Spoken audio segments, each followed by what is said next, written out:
सीमेशी पाळत राहायचंय, आतमध्ये येण्याचा प्रयत्न करू नका. आता मात्र पंचांचा निर्णय तर वाईट चेंडू, एक अतिरिक्त धाव मिळते ती म्हणजेच आंबेशिव संघाला. ढवलेपाडा संघ सुद्धा वांगणी विभागातून इथे खेळण्यासाठी आलाय आणि अंतिम फेरीमध्ये प्रवेश केला त्याने सुद्धा.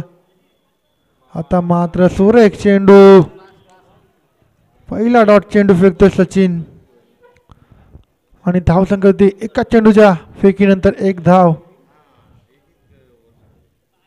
आता मात्र एक धाव मिळाली त्या चेंडूवरती. स्वतः सचिन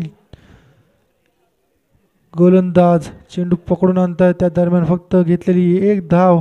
आता मात्र स्ट्राईक आलेली ती मयूराच्याकडे. मयूर एक आक्रमक फलंदाज आंबेशिव संघाचा. मात्र सचिनाच्या गोलंदाजीवर कशा प्रकारची फलंदाजी दाखवेल. मोठा फटका, हरेश केवने चेंडू मागे धावते, मात्र इथे फलंदाज दिनेश बाद होतोय आणि धावसंख्या धाव प्रकारची 3 धावा.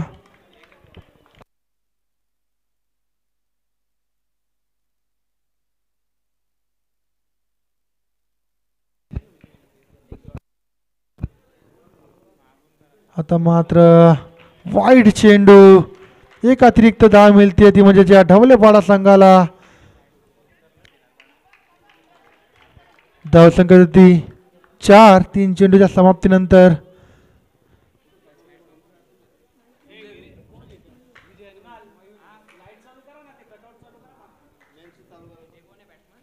आता मात्र मयूराच्या बॅटमधून निघालेला फटका, क्षेत्ररक्षक हजर, मात्र चेंडू त्याला मिस करून जातोय आणि त्या दरम्यान घेतलेल्या या 2 धावा. वाटतंय खूप अंधार पडला, चेंडू दिसत नसेल कदाचित. मात्र धावसंख्या 6 धावा, 4 चेंडूंचा खेळ झालाय. अजून या षटकातील 2 चेंडू शिल्लक सचिनाचे. जरी 10 धावा इथे बनवेल आंबेशिव संघ तरी देखील एक चांगलं टार्गेट असेल या काळोख्या रात्रीमध्ये.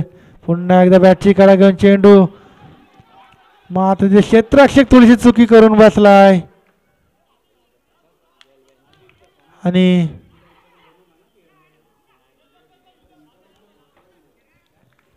दोन धावा इथे मिळत आहेत. धावसंख्या होती 8. शेवटचा चेंडू शिल्लक.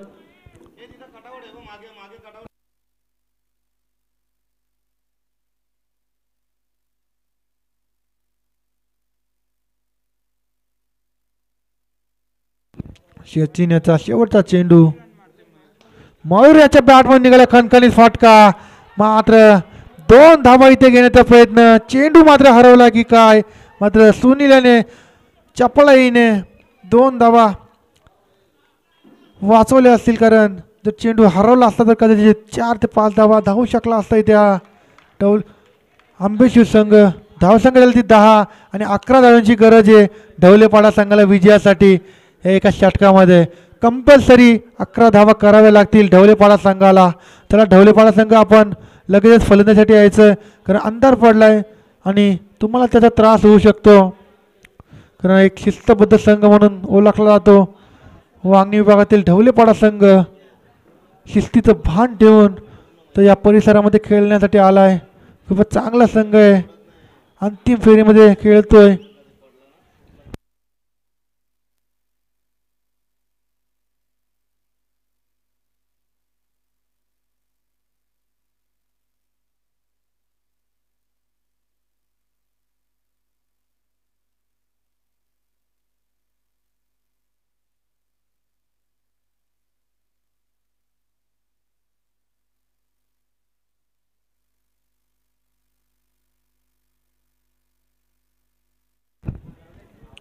एका षटकामध्ये 11 धावांची गरज आहे ढवलेपाडा संघाला विजयासाठी. पाहूया कोण जिंकेला सामना, ढवलेपाडा की आंबेशिव. कारण जर चेंडू फलंदाजांना दिसला नाही तर नक्की त्याचा फायदा होईल गोलंदाजाला, मात्र यष्टीरक्षकाला त्याची भूमिका चोख बजावावी लागेल. जर यष्टीरक्षकाने गोलंदाजाला साथ दिली तर नक्कीच हा सामना जिंकू शकतो इथे आंबेशिव संघ. मात्र ढवलेपाडा संघाचा सचिन, सुनील अतिशय चांगल्या टचमध्ये आहेत ते. मला वाटतंय काळोख्या रात्री एक नाईट स्पर्धेचा जसा थरार असतो त्याच प्रकारे ही फलंदाजी करावी लागणार आहे सचिन याला. काळोख रात्र आपण पाहू शकतो. पहिला चेंडू सचिन याला सामना करेल जितेंद्रच्या गोलंदाजीचा. आता मात्र सुरेख फटका. चेंडू सीमारेषे पलीकडे 6 धावांसाठी. आता मात्र 5 धावांची गरज आहे. 5 चेंडू आणि 5 धावांची गरज.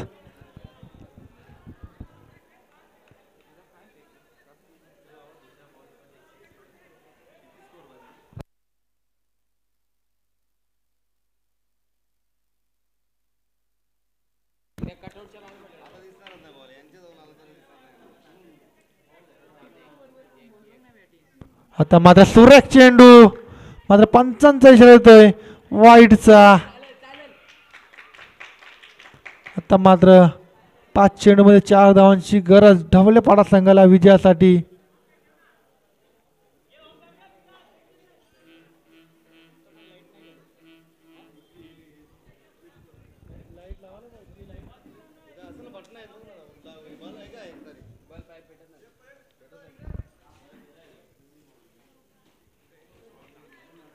आता चेंडू गेलाय सीमाच्या पलीकडे चौकार आणि ते ढवलेपाडा संघ हा अंतिम विजय ठरतोय.